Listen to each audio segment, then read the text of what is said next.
Hello everyone, welcome back to another SwansCast podcast. I'm delighted this week to be joined by Ben. Welcome back, Ben.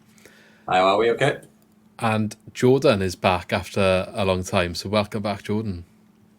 Thank you very much. It's been way over a year now, I think. It's good to be back on.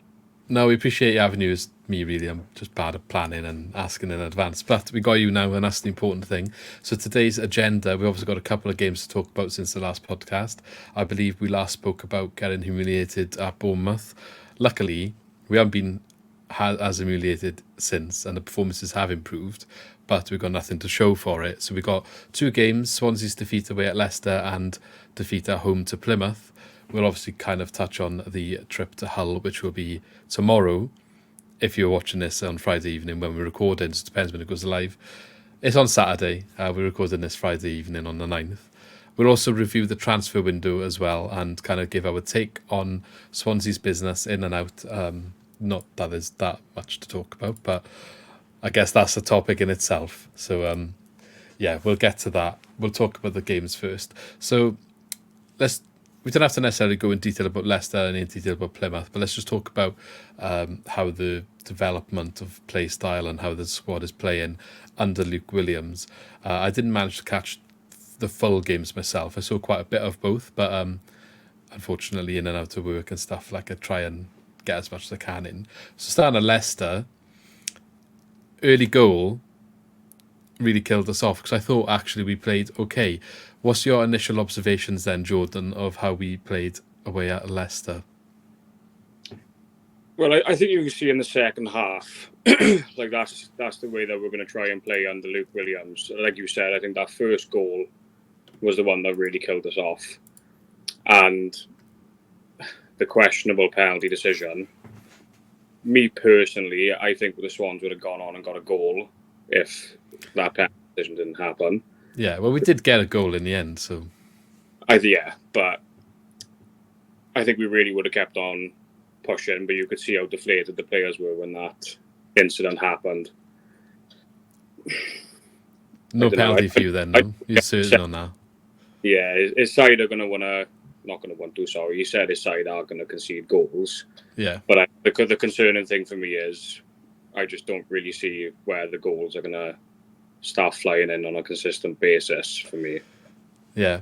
Well, we'll get to that. That's probably a bigger topic of the two games is the scoring goals element and maybe Jerry Yates. But Ben, what about your views on our away trip to Leicester? Without actually seeing the game, it just sounds like there were some promising signs there, but at the end of the day, a dodgy decision as well as just, pure quality from the opposition. Yeah. It's always difficult, especially when you're playing the teams at the top of the league. You've seen throughout the entire season, we really haven't fared well against any of the top four sides. It's a bit concerning when you look at the fixtures we got coming up now as well. Yeah, well, I did watch most of the Leicester game. I was let down by the streaming standard.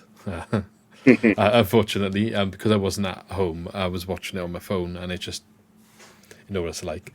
But I did manage to watch a lot of it. I watched all the first half, and I thought we were going to get drubbed. When I saw that first goal go in, I thought, oh God, because obviously this was immediately after Bournemouth, and it was like, oh, we need to do better, all the talk.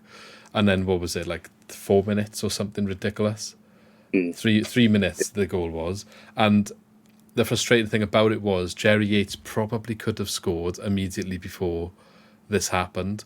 So we went up that end. He had a kind of a one-on-one with the keeper, and it was, to be fair, it was a difficult angle for him on this occasion, but he had the first chance of the game. From that resulting goal kick, they went down the other end.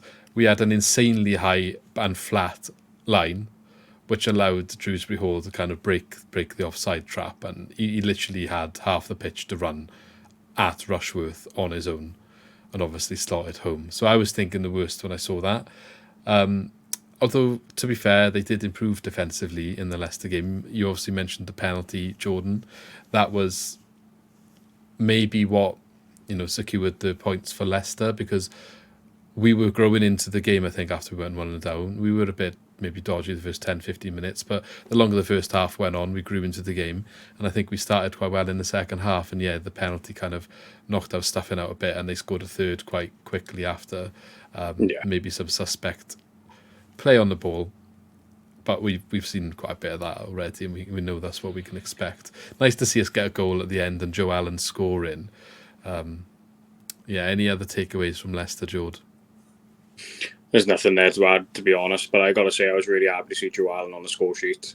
Really, really happy. It's just a shame that he can't stay fit anymore. Yeah. Because I think we're a better team when he starts, to be honest. Like, if there was a fully fit Joe Allen, then obviously he comes in for someone like Jay Fulton. And that's not me slagging Jay Fulton off. I just don't see Jay Fulton as a starter anymore. We just play better with Joe Allen. So, yeah, it's a shame. It's a shame that he can't stay fit, but nice to see him get on the score sheet. It'd be interesting to hear your take on Jay Fallon, because we've defended him quite a lot on this podcast. And Ben's probably been there in the middle of the year and it all. More so the whole Charlie Patino, Jay Felton debate. Not to weigh into that directly here, but I did find it interesting how Patino actually didn't get on the pitch in this game and Joe Allen did. So what does that say about maybe Patino's place in the pecking order, Ben? Do you think? It's a strange one, isn't it? There's been talk all season. Is it attitude? Is it fitness? Is it, just falling out with the manager? We're on to a second manager now. Still third, really. Well, yeah, if you discard the interim, 2 permanent managers then. Yeah. Still not, exactly favoured. So only the people behind the scenes really know the answer to it, but it does sort of seem to suggest that Fulton's ahead, potentially Allen's ahead if he's fit, and obviously Grimes is first name on the team sheet, so it could just be like this for the rest of the year until the season's over now for Patino. He did feature against Plymouth. He came on as a substitute in the second half, didn't he? Don't know if Joe Allen... Did Joe Allen come on in the Plymouth game? I'll get it up now. I should have had it in front of me. I will double check that one.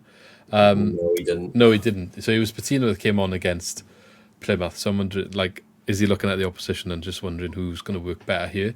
I guess we'll have a better knowledge of that or a bigger sample size. It is still early days.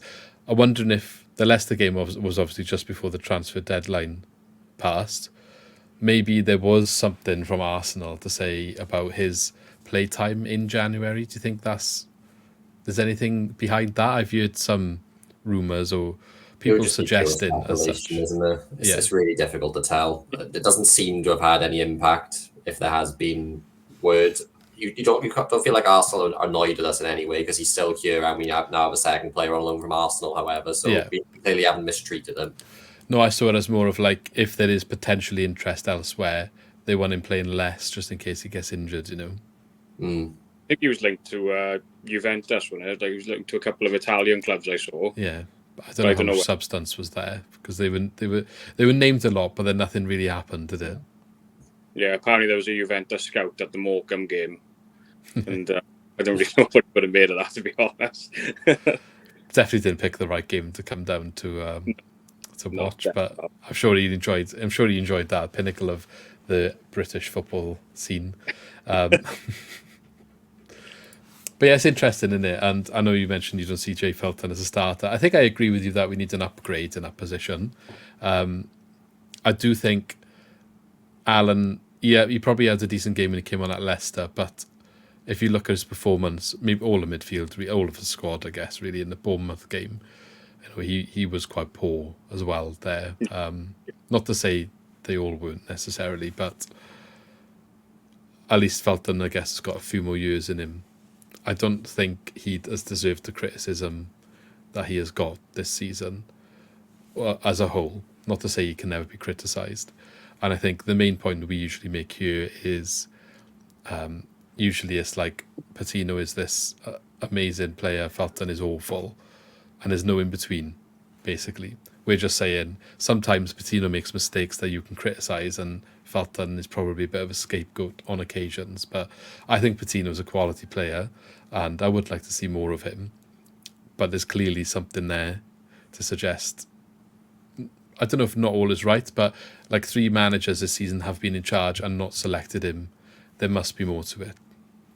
I'm sort of the opinion, because we don't have somebody who's compatible with Grimes right now, he's better off on his own, and we just have a number 10 ahead of him, to be honest. I feel like Grimes thrives when he has space around him to receive the ball open up. It creates different angles for him to play out.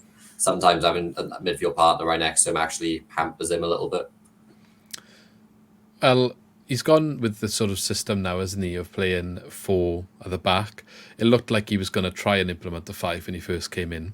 Whether I don't know which game was the nail in the coffin for that. Was it the Bournemouth game potentially? It's a bit difficult sometimes to tell if it is a 4 or 5, but it does look like, especially with the signings they've made, they are looking at 4-2-3-1, or at least some system with wingers rather than wing backs.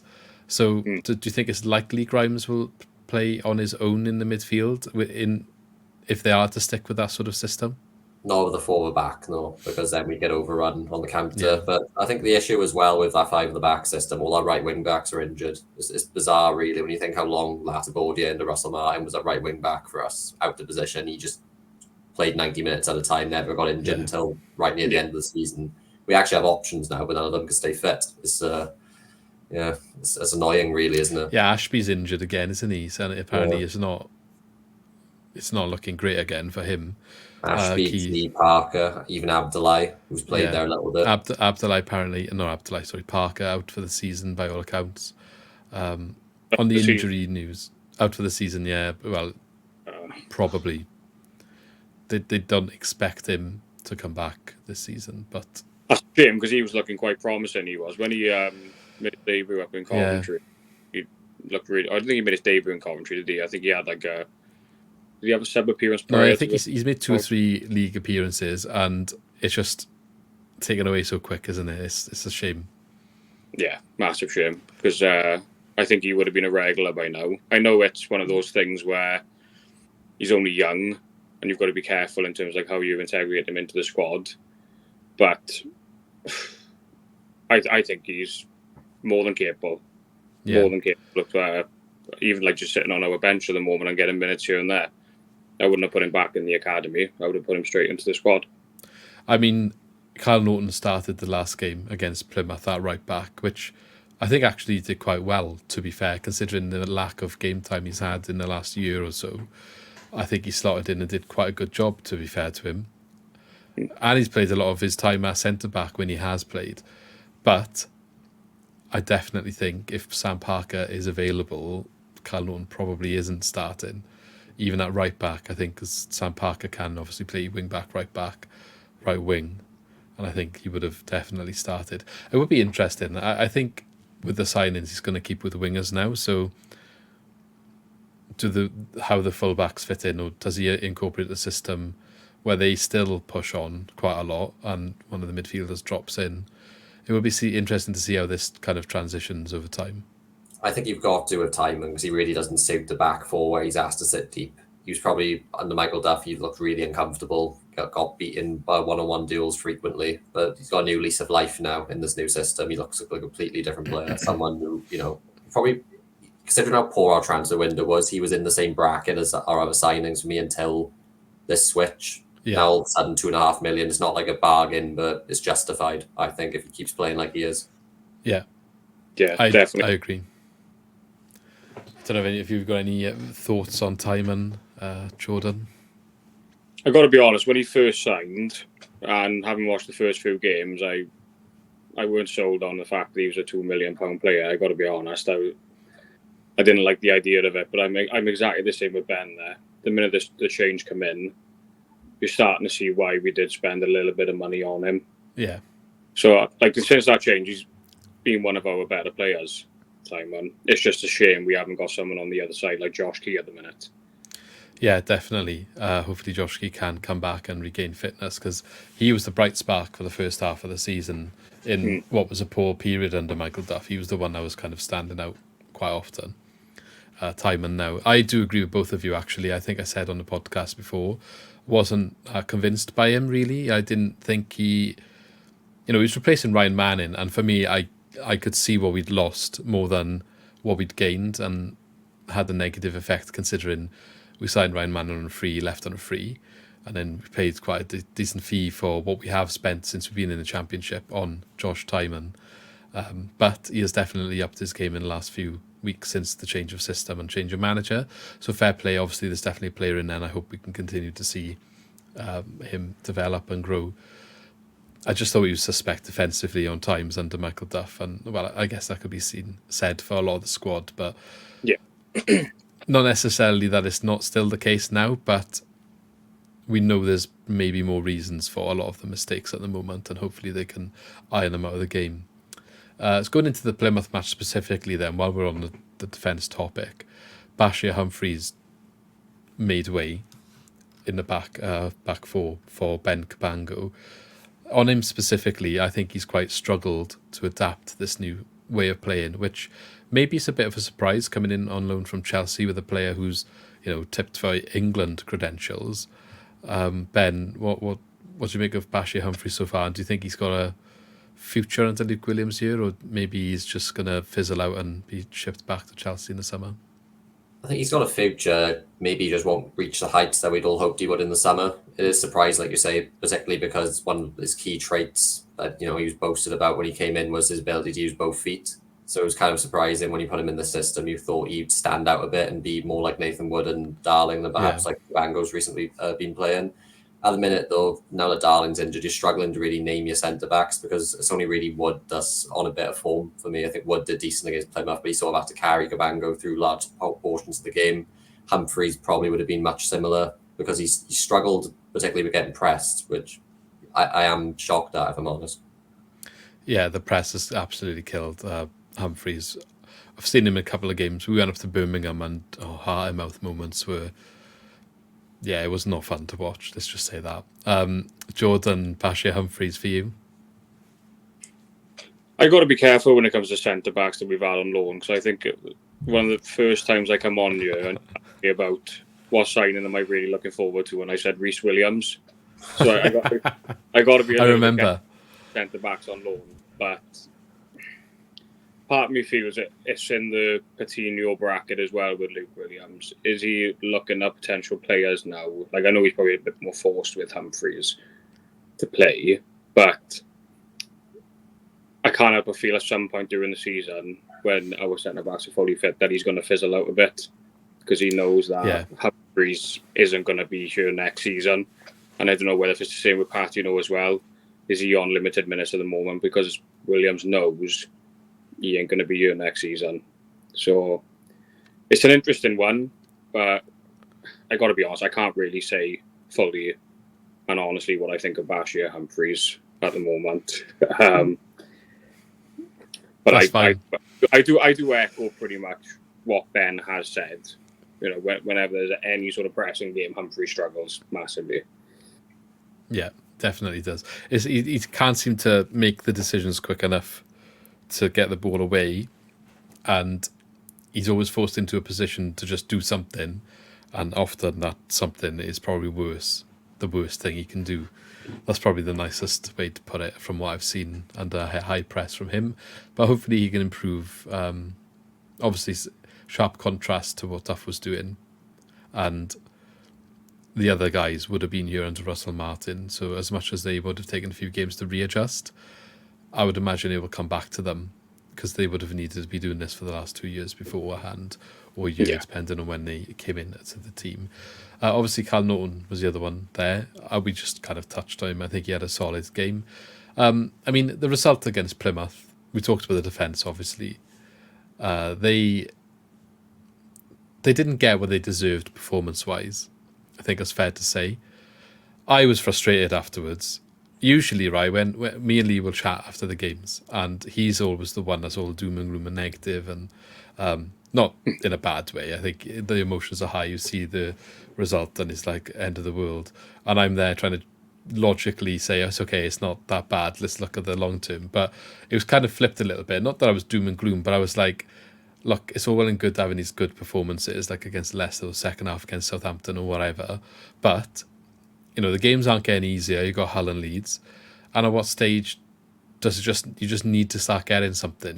We're like, this would be fine if it was the start of the season, and you're like, yeah, it will come. But what if it comes too late? And I'm sure it won't. But I guess that's a conversation that we can have.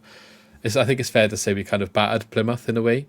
So we had 71% of the ball, 20 shots on target. 20 shots against their 9, 4 on target against their 3, but it screamed a classic. We lost 1-0 after having all of the ball. that happened so often under Russell Martin, and it was the kind of like, yeah, here we go again. This is what we do now.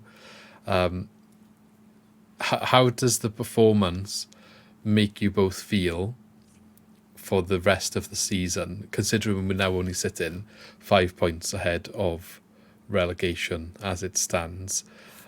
We don't have the luxury of time. So how are you feeling going into the rest of the season, Ben?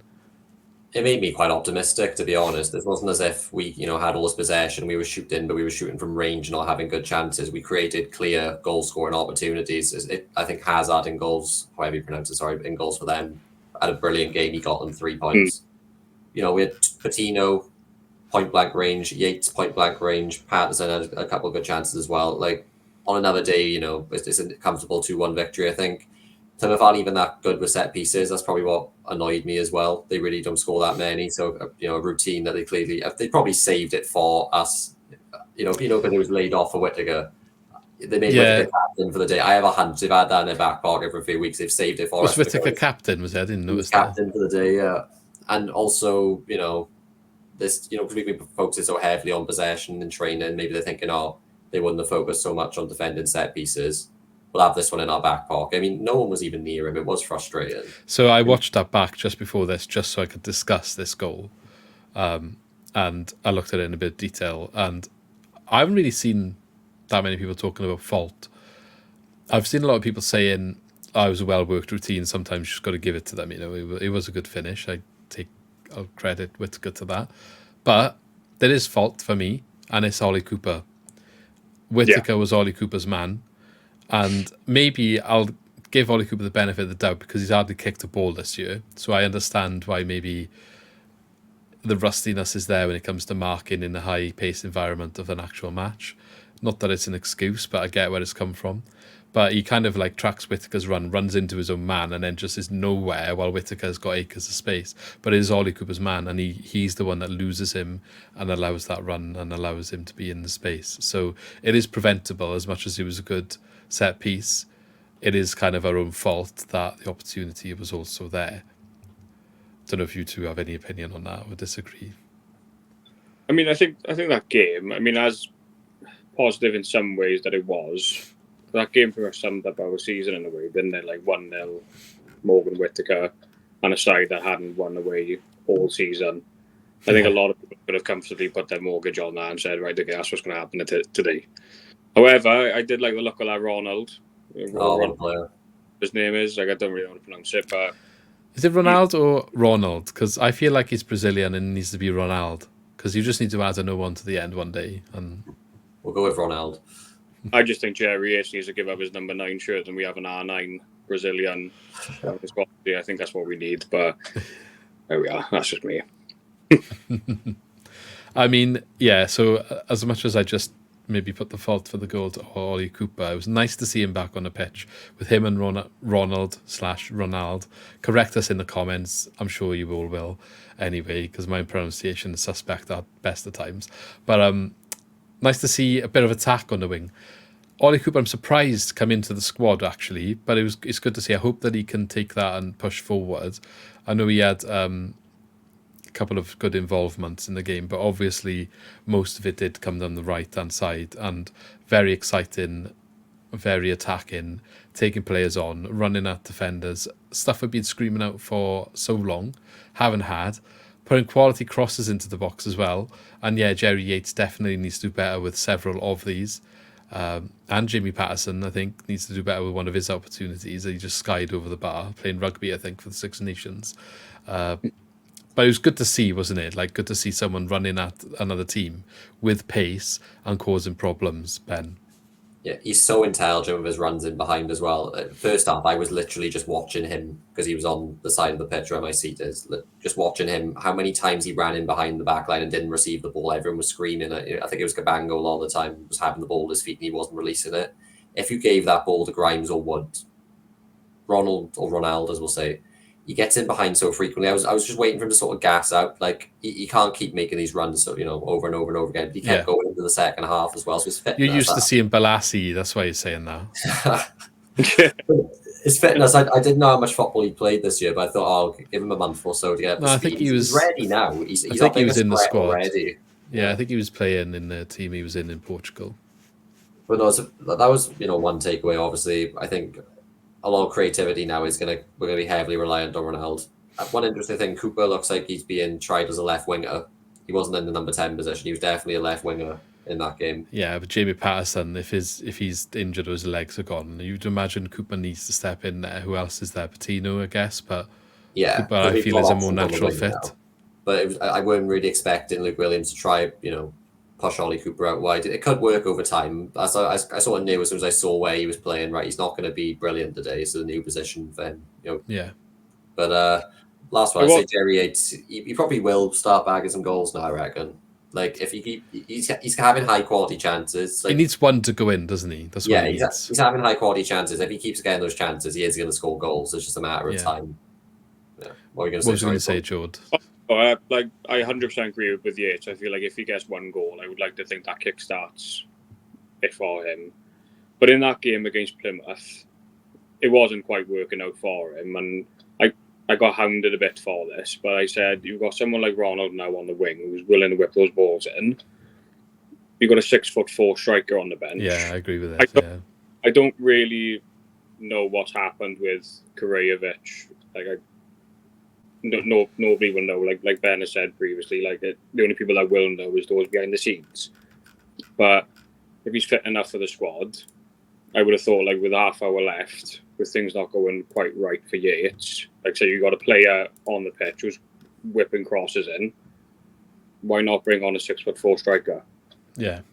But that was just my personal view on it. I'm just trying to think, is there something going on with Karajevic as well? I mean, he's on the bench week in, week out, and you think if he was never going to get on or have a chance, what's the point of that? I don't really understand it. I know there was a lot of stuff going around about him, specifically deadline day and the day before deadline day, about I guess opinions on his transfer in, and I guess people stating they know fees and agent fees and all this other stuff going on.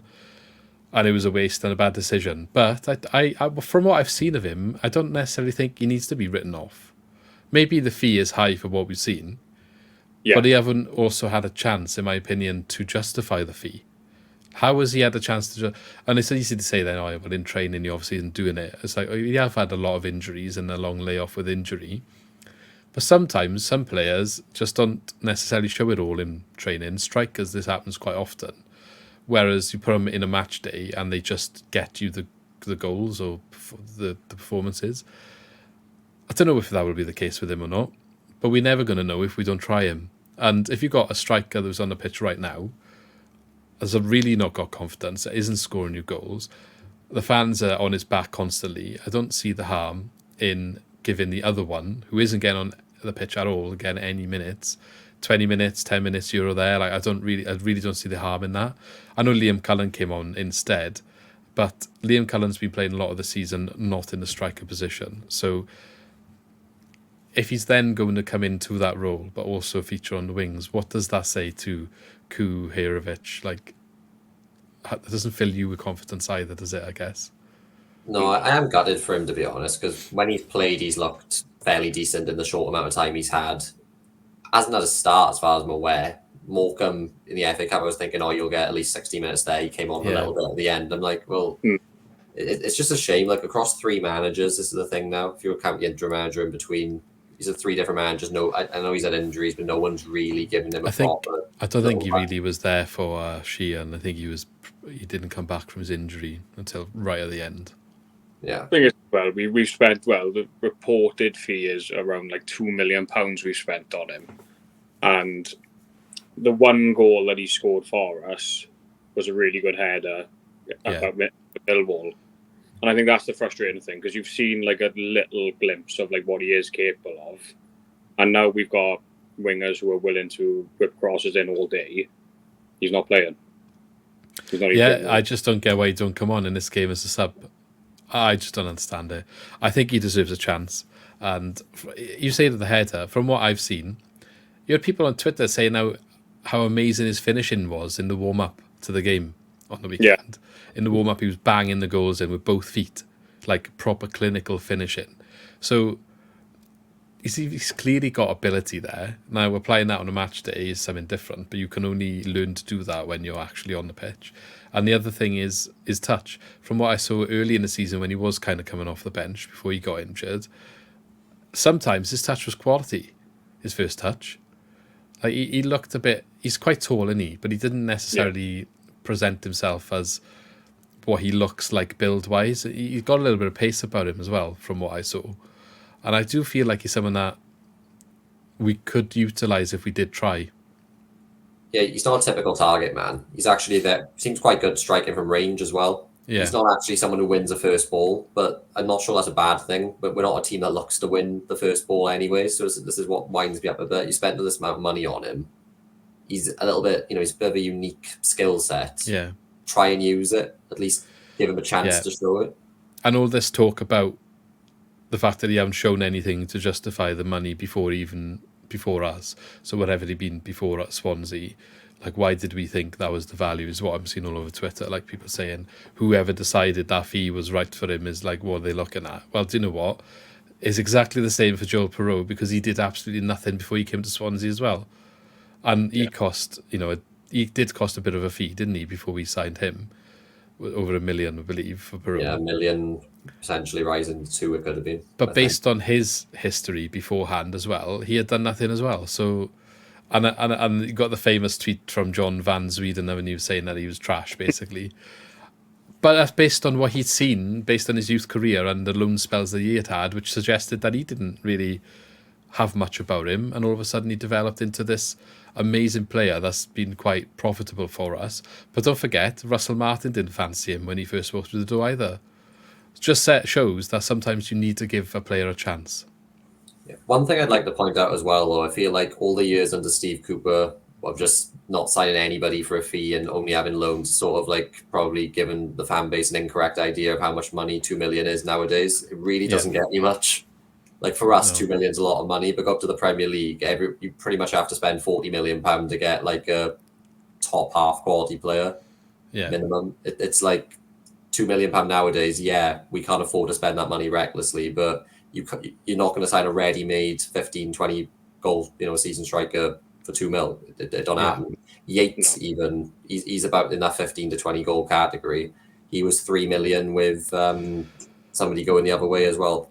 Cal Joseph, but you can't say that we overpaid for Yates based on his goal return last year. We underpaid for him. That was a good deal for Yates. Like some of the fees that went around last summer. What was it? Was it that was it Ellis or Ellis Sims? You went for 8 million.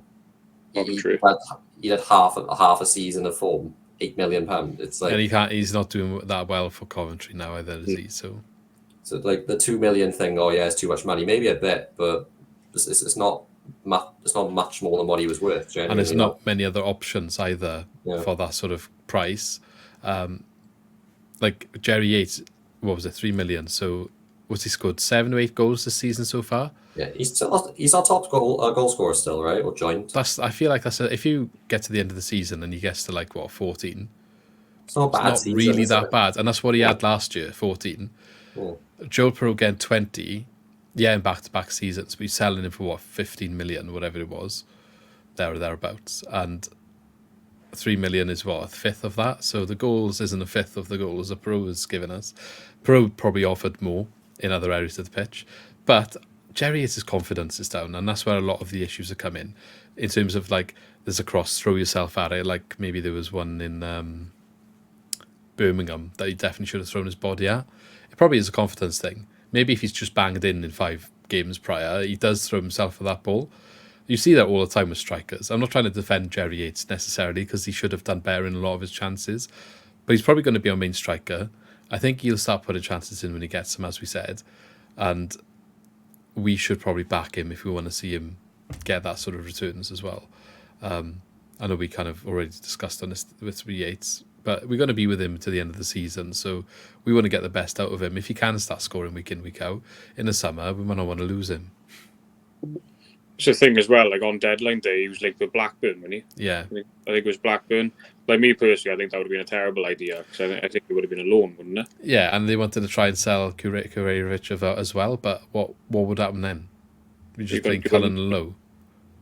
Like I do rate Cullen. I think he should be given a new contract. That's me personally. I don't know whether. No, I agree.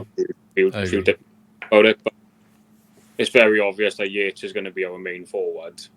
So I think there was one, I can't remember who it was against now, but it was quite recent where it was almost like an open goal and he hit the post. I can't remember who it was, but a striker with confidence slides in for that. Yeah. And it's a well taken goal. But you could see he was a little bit shaken, let's say. But like you said, I think with Yates, he's just going to need that one goal, and hopefully he can start banging them in for us. He's got good finishing. Yeah, he done it at Blackpool. And the goal he scored against Morecambe, he shows he can finish, you know. He just... We'll see. We'll see if it works out for him. I don't think it's game over yet. And we've got to stick by him. We've got to... I think if he gets dropped now, like next week, it's only going to make it worse, maybe. But then at the same time, you could argue it spurs him on to come off the bench and perform. Just not sure the right way to manage him. I guess the idea of Luke Williams' system is you get a lot of chances for these strikers. So give him a couple of games. I'm sure he'll start putting them away. Yeah, I agree with that, 100%. Any more on any of that then, Ben, before you move on? No, I think we've covered it. Okay, brilliant. So we talked about Ronald being one of the wingers. We also saw a glimpse of our two other signings, I should say. Let me get their names right now. I can't say his first names. If one of you can, please go for it. But Płacheta, of course, signed from Norwich. And we also had Charles Sagoe Jr. Is that correct? I believe so. I'm not going to attempt the first name yet. I've still got to learn it. Probably better than my prediction, so we'll go over there. Yeah, we'll go with Płacheta and Sagoe Jr. So I think they looked okay, to be fair. I mean, look, maybe we are a bit, I don't know if bias is a word, but we haven't had wingers for a long time. So just seeing that on the pitch is nice. So maybe we're skewed with what we're saying based on that. But I think all three of them, obviously Ronald being the highlight, all three of them have added something to the squad that we didn't have before. And as much as the transfer window, we're going to talk in detail about that in a second, just finish on the Plymouth game. As much as a lot of people have not been happy with how January went, one fact of it is all the signings added something that we didn't have, and that's got to be a positive. And I think they've showed that they've only played one game, it's early days, but they've definitely showed they've added something to the squad that we didn't have otherwise. Yeah, well, also, like, maybe it's a controversial opinion from myself. Everyone was deflated with the window. It went better than what I thought we were going to get, honestly. Did I think we were going to sign 3 players? No. Did I think we were going to spend money on anyone? No. And now, particularly after seeing Ronald in particular play, I don't think we're going to be pushing up the table, but I don't think we'll be going down this season. I think it may be a little bit exciting for a few months to build into the summer. It's probably better to do it now than it is at the start of a season when you write the season off. Maybe we can hit the ground running next year, but that's getting ahead. But what do you think of the new signings, Jordan? I like the look of them. Obviously, Ronald, like you said, is being the highlight. I had a look at the Norwich fans' comments about Płacheta, and they weren't pretty, but sometimes a new signing just needs a new surrounding. Were the comments about Whittaker pretty when he went to Plymouth? Well, this is it, isn't it? This is it. So I'm all for giving a new player a chance, always. But with this window, right, the thing for me, I do agree with Ben, right? It's not as deflating as a lot of people have said. But back in November, you had the board saying that they've got the next 3 windows planned. It didn't quite look like a window that had been planned. Yeah. Personally. All right, okay, like we've just touched upon now, we were crying out for pace. Have we gone and got that? Yeah, 100%. But I can't help but feel we've neglected a couple of other key areas in the squad now. But granted, as well, on the flip side of it, January is a hard window to do business. Even like loan deals, they're difficult to do in January. It's mid-season. But I think the summer is going to be a really, like this summer coming now has to be bigger than last summer. Yeah.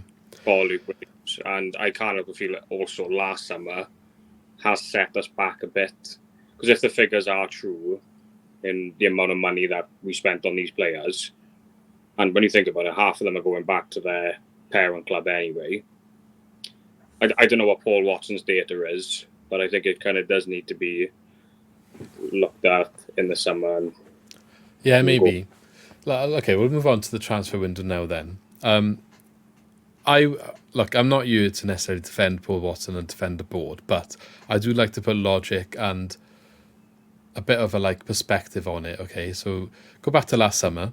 I didn't see a single person on deadline day after all these players were signed moaning. The general narrative was they were quite happy with what was brought in. It's easy to say after they haven't performed and played, it's not worked out and we got it wrong. Okay, but at the time they were all brought in, the general narrative was quite decent around what we had done, the business we had done. Now go forward now to November, as you mentioned, the comments that were made then. Michael Duff was still manager, and he was playing a completely different game to maybe what we are now trying to sign for.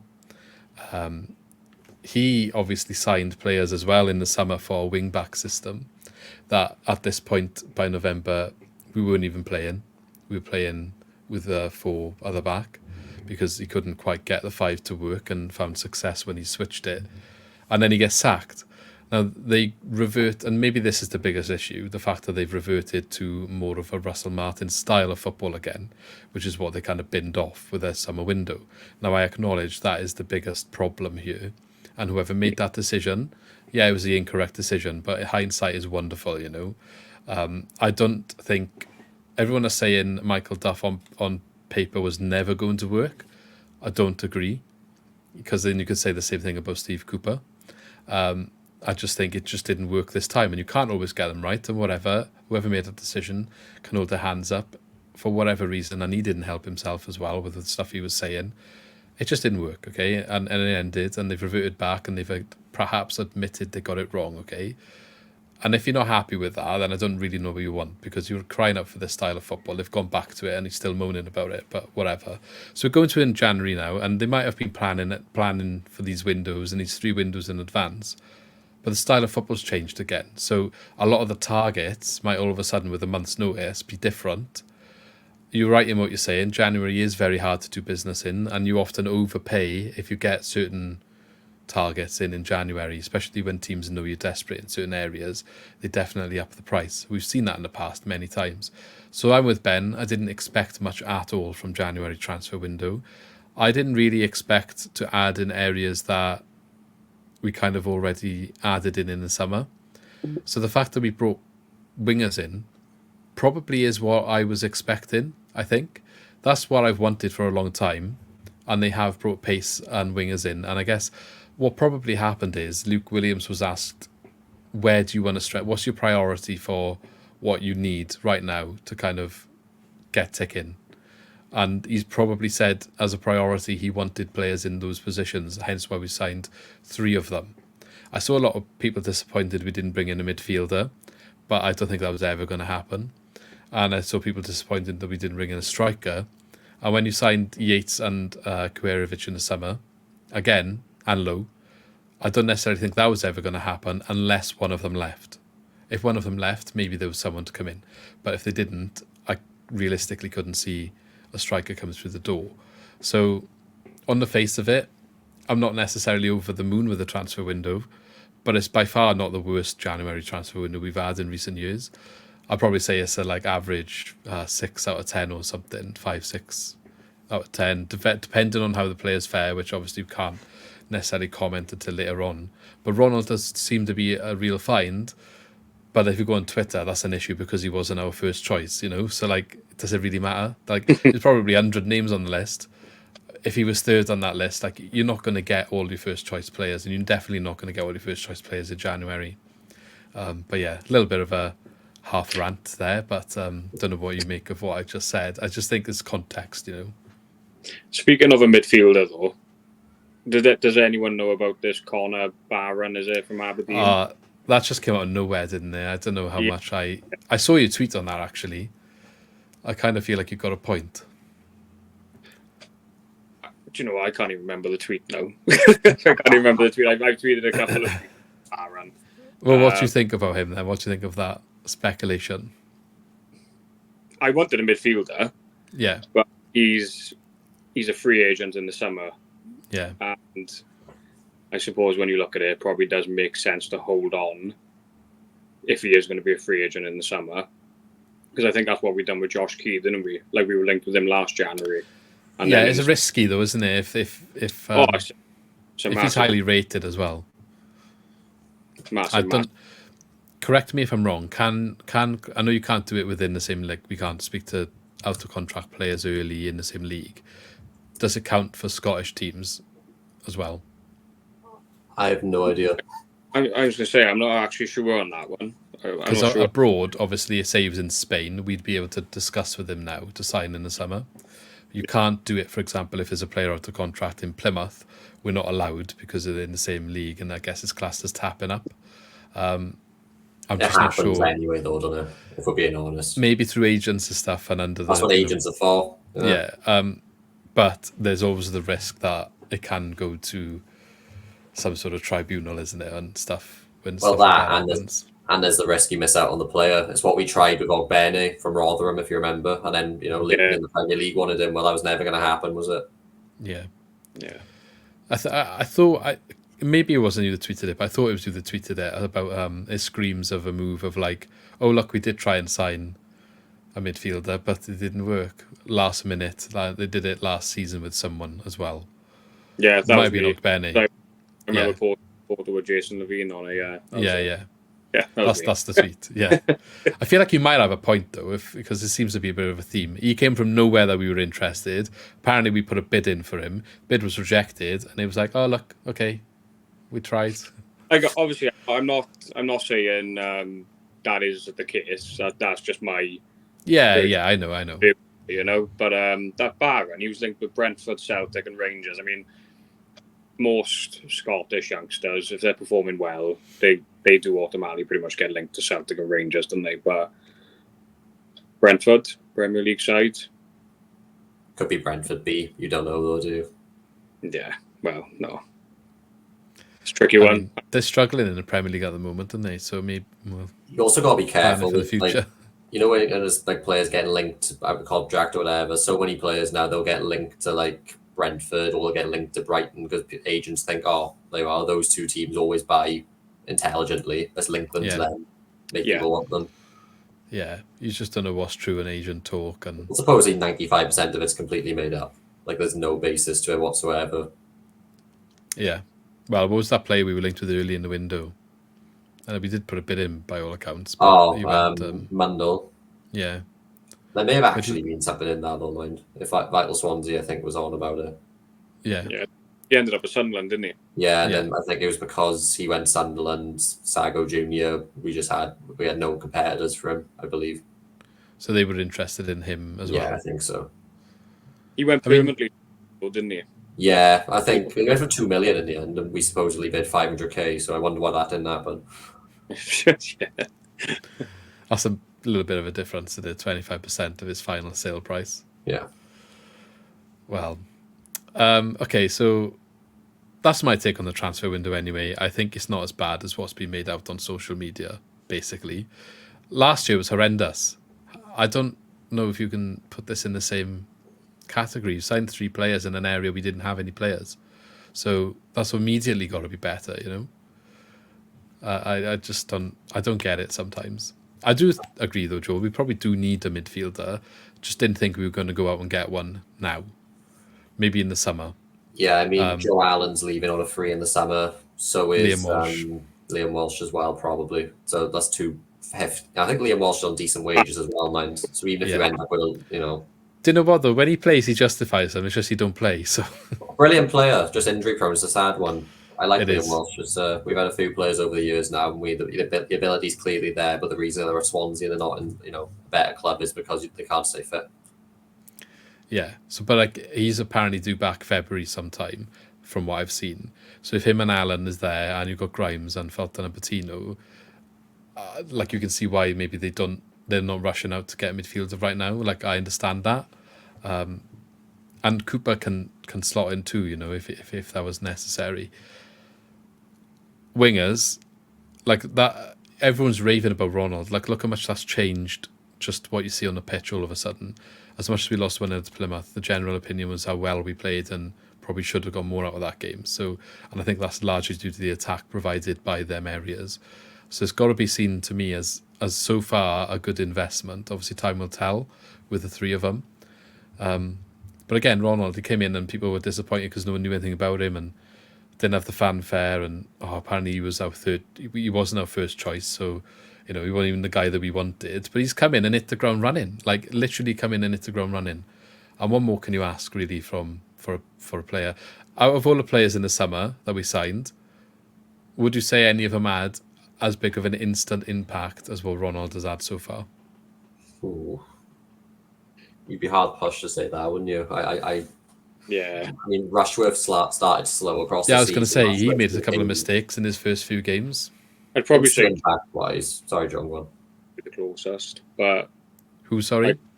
Josh Key's probably the closest to Ronald in terms of an instant impact. But Yeah.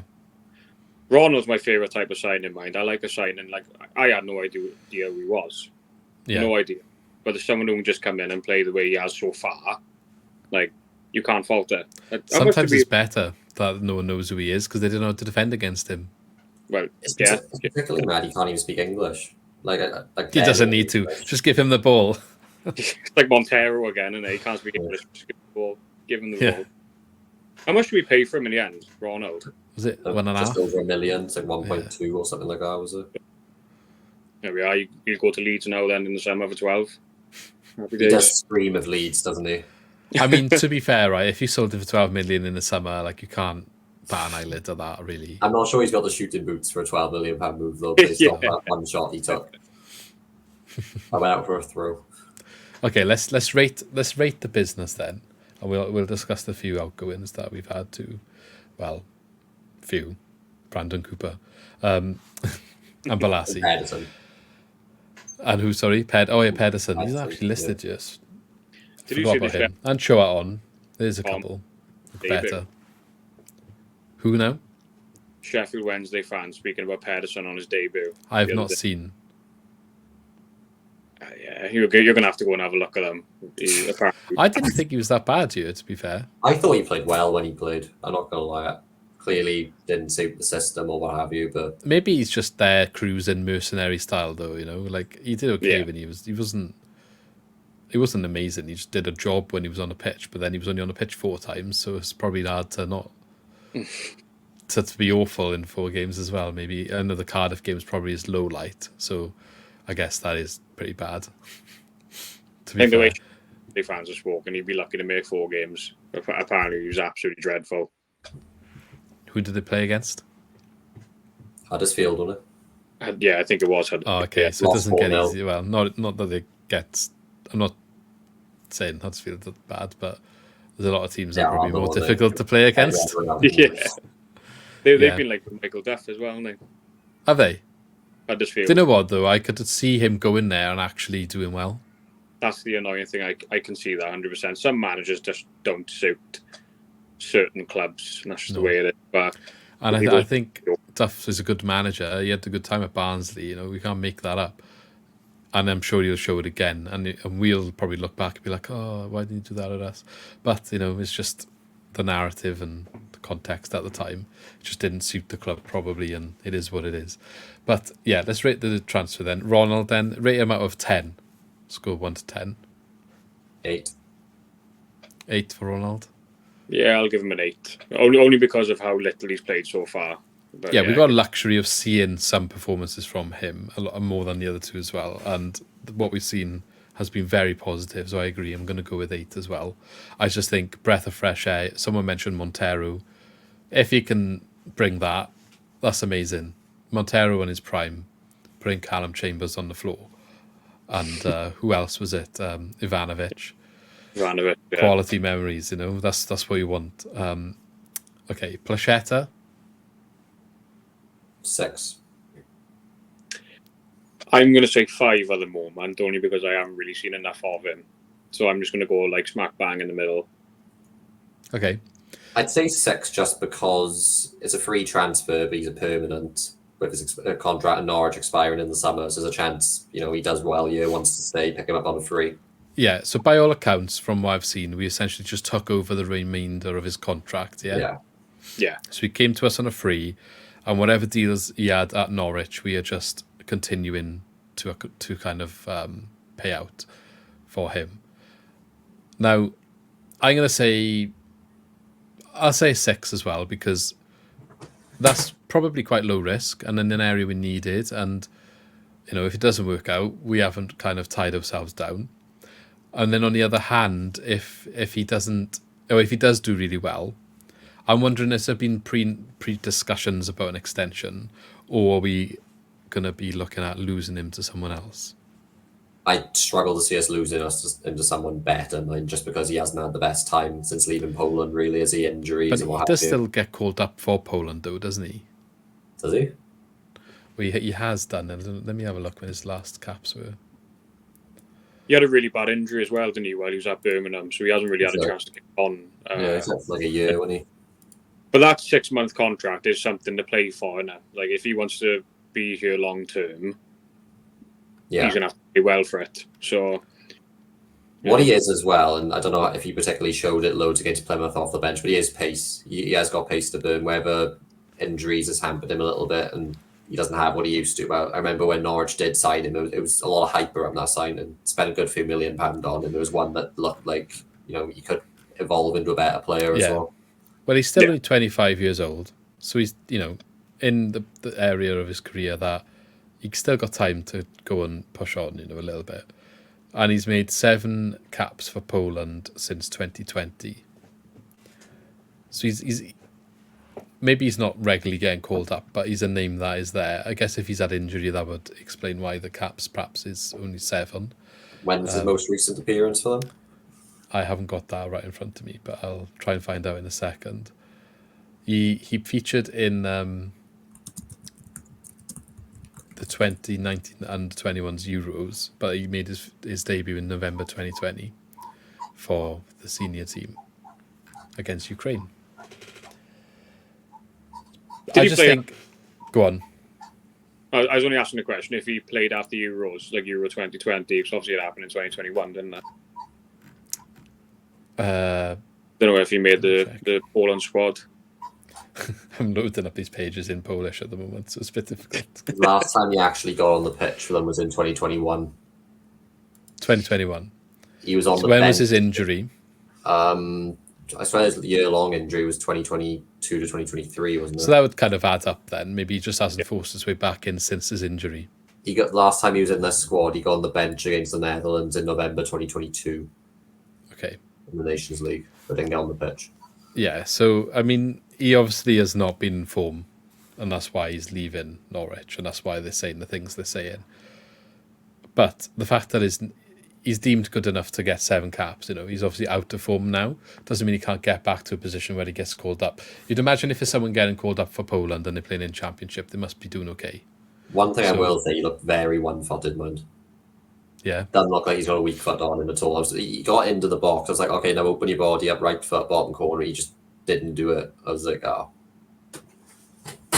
So, which means he has got a weak foot? No, he hasn't. Well, he hasn't. He's one-footed, is what I think. Left foot looks fine, don't get me wrong, but he had a chance to open up his body, use his weak foot, which is his right foot. Yeah. Spotting in bottom corner, and he just didn't take the shot. Ah, right, okay. Well, we've had a few players like that over the years, haven't we? But there we go. So, jury's still out maybe, but I feel like it's low risk, isn't it? If it helps compared to what we had with Balassi. We'll talk about him in a minute. Charles Sagoe Jr. then, obviously on loan from Arsenal. What do we make of him? 5. 5? Yeah. I'll go with a 5 on that one as well. Straight down the middle then. He looks fine. It's just you may as well give a chance to someone in the youth academy at this point. I don't see what we're gaining from a 6-month loan for someone.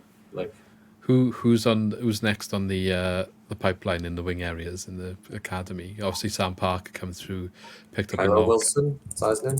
Does he play wide or forward most of the time? I thought he was on right wing. See, I think he's interchangeable, right, isn't he? Yeah, he's been on a bench a few times. I'm surprised he didn't get on against Morecambe. Have we sent him on loan? Oh no, it's Welsh League. It says Welsh League Cup, but I was obviously they entered that tournament at the Youth Academy. I don't know. He's got like decent reviews from what I've heard. He's the same age as the boy we brought in on loan. He scored quite a lot of goals in the under 21s this season. He had a really good partnership with that the lad we had from DC. Yeah. Which Christian. Weird one that is. That's a weird one. That was odd. Obviously he's departed. Not really much to say there other than the fact that seemed like a weird one, and I wish that maybe if he was banging the goals in, I didn't see the arm in us giving him a go in the first team, but that never happened. Okay, so Yannick Bolasie leaving then. Such a strange signing. I 2 months as well, when only 2 months. He was a Duff signing, wasn't he? Was he? Yeah, he played one game for Duff, and then Duff got sacked. I'll say 5. He did fine. He didn't do anything particularly wrong. Him for me, he's like how I'll remember our summer window, because like we signed one winger in Janelli, but to play him as a striker, let Whittaker go for $1 million, then window ends, then we bring in Bolasie on a free, and not being funny, his wages don't think they would have been cheap either. It was an odd one. It's hard to rank a signing like that because it was never so long term. With the ones leaving, rank like the decision to let him go. So what, Cooper? No. So like with Bolasie, like rather than ranking his impact when we signed him, because he's left now, rank it as like the decision is made to let Yannick Bolasie go. So how would you rank that? 8. Yeah, I think I would say 10 out of 10. I don't think he should have got a contract. We've just ported 3 wingers, haven't we? If we let him go and bring in anyone, then you're looking at it as like a bit of a bad decision to let him go. But the fact we've brought in three wide players now, it's at least an 8 to let him go. I agree. I think as we said in the podcast a couple of episodes ago, you only keep him if there's nothing else coming in that area, because he gives you something. But if you get other stuff in, then I think it's not worth keeping him, because I don't really think he did anything. He had one good game, and that was his debut, where he was exciting, and then never ever replicated it. His last game at home, he looked sharp, mind. I was surprised. He looked very sharp. But maybe finally his fitness was coming, but it was too late. Yeah, quite possibly. And by all accounts, they were trying to discuss an extension. I'd imagine maybe I'm suggesting if he's saying he was on high wages, maybe the club was like, well, we paid you these wages for 2 months, but you haven't really shown that you're worth it, so you could stay, but less wages. And he probably didn't want to agree to that. That's what I think probably happened. Yeah, you think if negotiations started, then there was a willingness from both sides to potentially, look to extend the relationship, but obviously couldn't have worked out financially. Brandon Cooper left on loan to Leyton Orient, which is a weird one because he got recalled or sent back, either way. When I saw the recall, the press around Leyton Orient was saying he started really well, got a stupid red card for an elbow, and after that never really managed to get back into the team and looked a bit suspect and kind of fell out of favour. And also the fans loved him, but after the stupid red card, they thought he got a bit not so good. So they weren't that disappointed when he got recalled. And then they went and signed him. Weird one. Like 2 weeks later. It was permanent though, right? What was it? Yeah, he's gone there now. He's gone there. So what do you think of him leaving? What's your thought on him leaving, your score? Do you want to go, Jordan? Yeah, go on. I don't think he was ever really going to kick on here, was he? Now at this point. Not now. So probably got to give it a minimum of an 8, haven't you, to let him go. And on a permanent deal as well, so on another loan. Yeah. So I'm going to go minimum of an 8. Yeah. I'll go 7.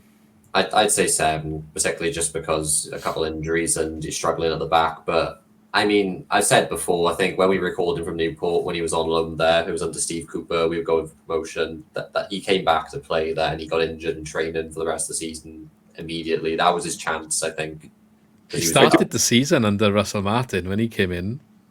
Yeah, but you know what I mean. When he was at Newport, the other championship clubs probably looking at him. He was playing really good football. He was having Wales shouts. So it hasn't happened for him since then. Yeah, disappointing. If he had managed to see out that full season at Newport, he was playing really well up in Newport. Yeah. It could have been a different story for him. But yeah, I think 24 years old. If he's not nailed into the team now, and not even coming off the bench, making any minutes, I think it's the right move for him. But it's a sad one for us to see. He's someone there we go. Hope he does well. He's someone who, like, you know, when he gets towards maybe like 30, could creep back into the championship if he comes up with someone from League One. You never know. But he does seem to find a permanent home where he plays for a couple of seasons because he's never had consistent football. We've had loads of our old academy players that fall into that category. You know, the ones that kind of never made it on a way up to the Premier League? Yeah. The likes of like Ryan Hedges and Di Cornell, who kind of went down and then they're at the later stage of their career and we're like, oh, he plays for them in a championship now. Yeah. Like Di Cornell was down the Liberty, Swansea.com not so long ago this season when he's starting for, mine's gone blank with who he plays for now. Preston, is it? Preston, yeah, it might be. But yeah, he's starting for him and I was like, oh, that's weird. But there's a few of them. Hedges is the annoying one because he's actually a very good player now. We could do with someone like him, to be honest. Yeah. There's another one as well. Plays for Wigan. Another kind of winger forward player that we had that came back to the championship from back in the day in the academy. Not Guion Edwards. I don't know where he's at. Yeah, Guion, yeah. That's what I'm on about. That's what I mean, there's a few of them. I'm pretty sure he was. What's that, sorry? Guion Edwards, I'm pretty sure he's at Ipswich once upon a time as well, wasn't he? Yeah. Yeah, I think he had a spell there. But there's just so many of them that never quite made it in our team on our way up. They went somewhere and we've come back across them recently at this level. Okay, Christian Pedersen on loan to Sheffield Wednesday on deadline day. I'd say probably a 9 because apparently his wages are big, so we've done well to even find someone for him. That's crazy that we signed him on big wages in the first place. Yeah, there's some strange decisions going on there. You do have to question. I can forgive transfer fees, but wages are the one I can't look past because we supposedly learned on people. We supposedly learned our mistakes from that, so they said anyway. When we got relegated in the first place. Yeah, you wonder how people elevate themselves into positions where they're able to make these decisions in the first place if they're not capable of making them. Like if you even like your armchair fan would sort of know basic maths, you'd imagine, in terms of, right, we need to keep the wage bill below this amount, therefore the average amount should be this amount. Oh, this guy's a rotation player, he can't earn above average then yet. Do you know what? It's quite hard to do that mind on Football Manager, so if that's anything to go by, then I sympathise with them. I don't know. Now though, he probably suited Duff's football more than he did Luke Williams. And injuries. Play. Yeah. Injuries again, another one that come in, and easy to say it didn't work, but you spent half the season injured. You can never anticipate that. Jordan? Same with Ben. I'm going to go with 9. Okay. I think it's probably a decision if he's not going to feature. I don't see him in a mould of passing football. I feel like he's with Ryan Bennett in the system. As Ryan Bennett was to Russell Martin, he's kind of that. So if you're taking some of his wages off the bill for now, it's a good decision. Choa on then, gone on loan to Hirneven. I probably 10. butchered that name. 10. He needed to play. That's one where it's one for the future, but then he hasn't even had a minute all season. I feel bad for the guy. Something about left backs and not getting a minute, innit? Yeah. And he's going back to a league that he knows as well. So it is a 10. It is a 10. Because like Ben said, he absolutely needs minutes. And if he's not going to get them here, then you've got to send him elsewhere, haven't you? I just don't get it. We've been crying out for certain wing backs, you know. I know Timone's come in and done all right, but there's been some rotation happen. Bashir Humphries has featured left back. I'm sure Pedersen might have at some point, and I'm sure maybe one of the other two, or they started the season, both of them played, didn't they? Key went to the left for a while. And you sign a left back, and as much as he's one for the future, you think there's been an opportunity where he could have gone on the pitch and he just hasn't. And the same happened with Ogbeta, so we've done it before. And now he's gone as well to Bolton. Yeah. Difference is that's a loan and he's out of contract in the summer, right? So we just accepted we couldn't get a fee for him. And he's gone. Yeah. They must be covering wages. Scored in his debut as well, didn't he? Yeah. Yeah, In the Cup and the FA Cup. So, yeah, Choton and Ogbeta leaving. Both of them are 22, funnily enough. Considering we signed Choton for one for the future, but we signed Ogbeta for one for the future like 2 years ago, but they're both the same age. And apparently both of them not good enough, or at least deemed to even get on the pitch. It's weird because Luke Williams was saying Ogbeta, he liked him. And there was that video of him in Balassi training. I know neither of them are here. And he was on the bench a couple of times. I thought maybe he was going to get on. He was quite attacking, but there we go. Ogbeta then, do you want to rate him, the last one?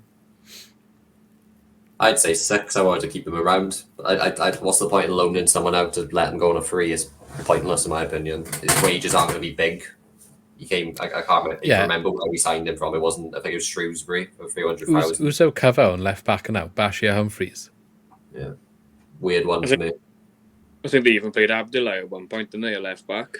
Yeah, but he's injured again for until March. Yeah. So 6 out of 10 maximum. I could even be tempted to say more like 4 or 5. To be honest, It's got to be. yeah. I think it's got to be quite low because ultimately, maybe the decision's right based on what he's done since he's been here. Like he's not featured, so you think, yeah, good decision, move him on. But surely that the decision's got to reflect the fact that I signed him and did nothing with him. So it's a bad signing all round and bad stint at the club all round. But weird one. The fact that these players like Ogbeta now can drop down to League One or Choton can go to the Eric Divisi. What's the standard difference in these leagues? I don't think Ogbeta going to Bolton. It's not a massive gulf for me. For him to never get a minute at Swansea to then go and play regular football at Bolton. well, I think he's probably capable of dropping down to one of the teams. I'll say dropping down the teams in the Championship. We're down there, I know, but he could get minutes in the Championship. Bolton, or he'll play every week, and he'll be in a team that's thriving, which I think is big for him. He deserves minutes, actually enjoying himself playing for a team that's doing well. But he'll be back in the Championship. He's only 22. The thing is, you've seen the he has as well, haven't you? Like when he's had that loan at Peterborough, when he's enjoying football, he's actually not a bad player. Yeah. And Bolton could well go up and just take him on a free. You'll be back down here playing against next season. And then it'll be another Morgan Whittaker situation where we're like, what did we do? What are we doing? Yeah. Yeah. There we go. That's the transfer window then. So big rebuild needed in the summer. I'm sure we'll discuss that towards the end of the season. There's a lot of players out of contract. There's a lot of loans ending. There's a list that was floating around. Yeah, but like, how much money does that cost to get that fixed? I mean, I think we'll end up with a few loans again. I don't think we're going to sell anyone to raise money, so it'll be a lot of free transfers, I imagine. It depends how creative we can be, I suppose. It's a difficult one. It'll be challenging. I think loans are... People have a lot to say about loan signings, but when we have such a rebuild ahead of us, they're going to be necessary next year. You just need to make sure the permanent signings you make in next summer work, so that the next summer after that, there can be a lower reliance on loans. Yeah. Yeah, spot on.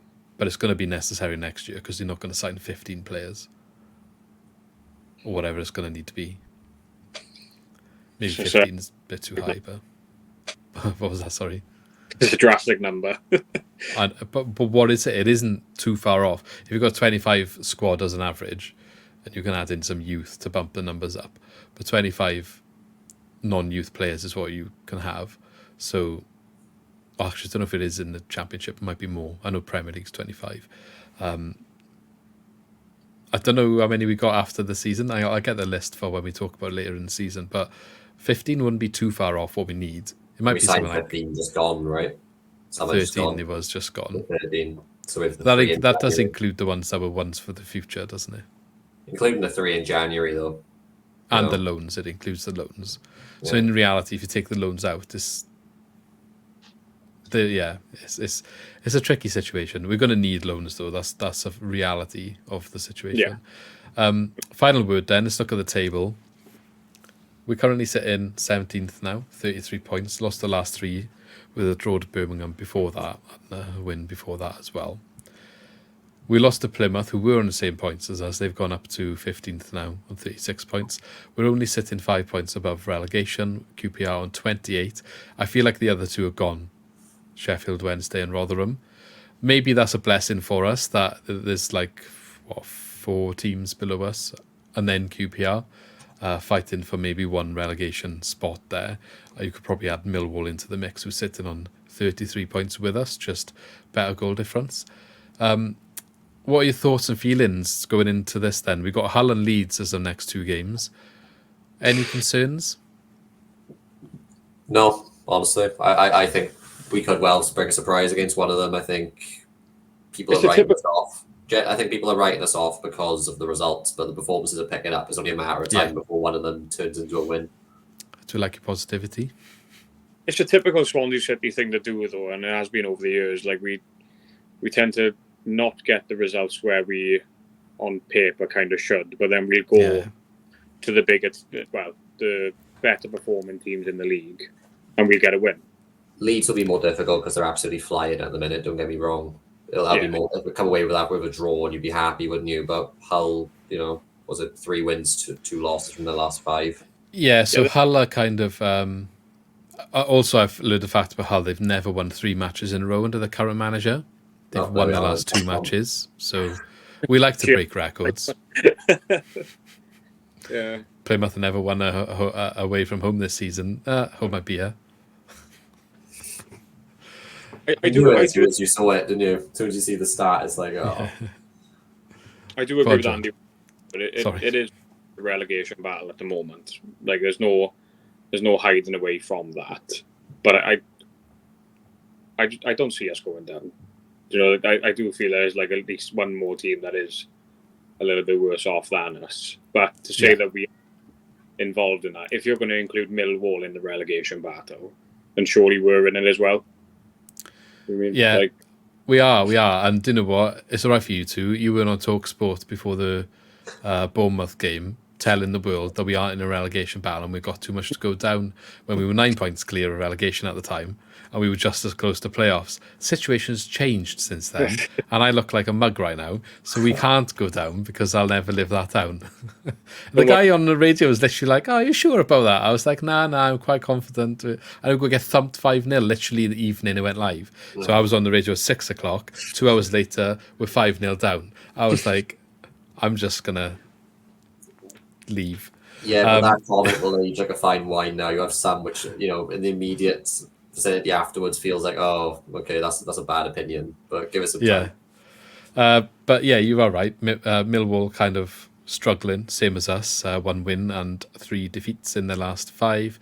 Blackburn, who are on free fall, who have been on free fall for quite some time, I believe the manager's just left. Yeah, and they are due to appoint John Eustace, by all accounts, from my inside scoop is telling me. Birmingham. It's funny that really. It's funny that they were doing so well before they got rid of Eustace. Yeah, and it doesn't seem to have turned a corner under Mowbray so far. Stoke again, same. I mean, Plymouth are ahead of them now, so I wonder what Schumacher's thinking of that decision.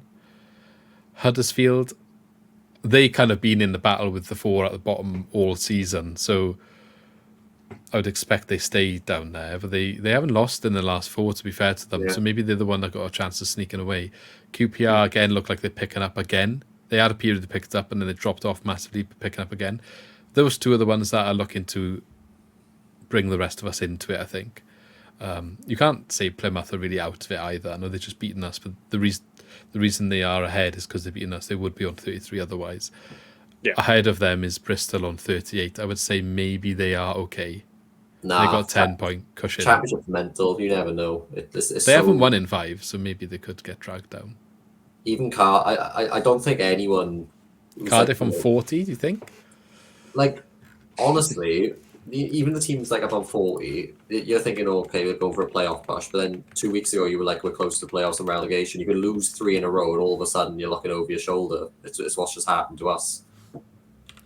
Yeah. But what do you think is safety in terms of points? Because last season it was 44. Was usually it's about 22nd. If you get 50, you're usually fine. I think I agree with you. Sheffield Wednesday and Rotherham are gone. Yeah, I think it's the fact QPR and Huddersfield that they're both unbeaten in 3 or 4 games, so they get could momentum. just into a group of about like 10 teams that are within 6 points of each other, and it stays that way right to the end. So QPR's next fixtures then, just so you know, they got Norwich at home, Stoke away. That's a massive game. Bristol City, Rotherham.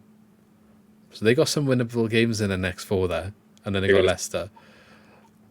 But there's 4 games they could realistically win, I think, for them, or at least if they get 2 wins in that, they're looking a lot better than they were. Huddersfield, they have Southampton away, it's perhaps a good one for us. Then they got Sunderland at home. Sunderland are not doing that well at the moment under their new manager. They're kind of on a bit of a rut as well. Their fans are really not happy with that appointment. Hull, Watford and Leeds. So they actually, Huddersfield's next 5 games, on contrast to QPR's, I would perhaps expect them to swap positions as a minimum over the course of the next couple of games. We obviously have a difficult run as well. Starting with Hull, can you see anything coming home? You predict no because of the talent they've just got at the minute. It's mental, but their signings have been crazy. Been brilliant signings.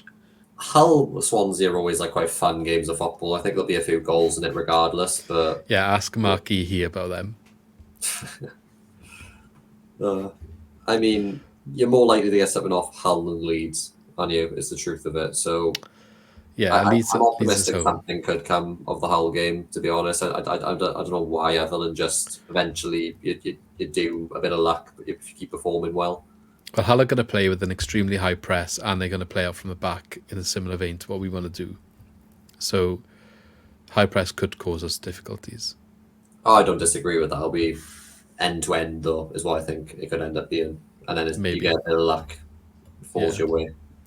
Cyrus Christie comes off the bench and scores. Yeah, sounds about right. No, he's only just come back from injury by all accounts. He's since he got crocked, he hasn't been the same player, so he probably won't get on the pitch. But they've signed some crazy talent: Ryan Giles, Carvalho from Liverpool. Like, it's just even Philogene in the summer. They just have no right signing all of this quality in 1 year. Like, and I know their accounts got leaked, which looked a bit concerning. But when I was speaking to their fans yesterday on our preview video and their preview video, they didn't seem that bothered by it. They didn't think it was that much of a problem. So, well, we'll see if they don't go up and see what happens then. But financial fair play is massive at the moment, isn't it? So it will be interesting to see the results. That's one thing we can't say that we fall foul of. Yeah, but even then, we're not we're not well clear of it. Well, are we? I think wage bills are the biggest thing for the entire league. Is unsustainable. And the issue think every team struggles, but we don't take the risks that puts us over the edge. Yeah, that's true. I guess the issue is with the wage bill. If we don't conform and keep up with the people with us, then you end up in League One. Well, that's not much. You don't get much of a reward. It sends a good feeling that you follow the rules. Then, do you? No. Okay. Any final words? Let's hope we finally have a win next time we're on. Jordan? Yeah. Just echo what Penn said there. Yeah. Well, thanks for coming back to the podcast, Jordan. I'm sure you'll come again where there'll be more positive results to discuss in the future. I remember when you first started coming on and we were in the playoffs. I remember I think one of the first things I said was J Falcon Poppins. I think Yeah. that was one of them. And See, now and that's why what? we need to have faith. Got to have faith. Got to have faith. But no, it's always a pleasure to jump on the podcast. Always a pleasure. We'll have you back on soon. And thanks, Ben, again for coming back. Always a pleasure. Yeah, and good luck with your everything that's going on in uni. I know you're working very hard, so appreciate your time. Nice one. Thank you. I'm sure you'll smash it. But as always then, everyone, let us know in the comments what you thought about everything we discussed today. Give us your ratings and thoughts on all the transfers, well, the 3 transfers that we brought into the club in January. Are you happy with it? Do you expect more? Are you disappointed with who we brought in? Let us know your thoughts. Leave a like on the video as always, and we shall catch you in the next episode. Thanks from all of us.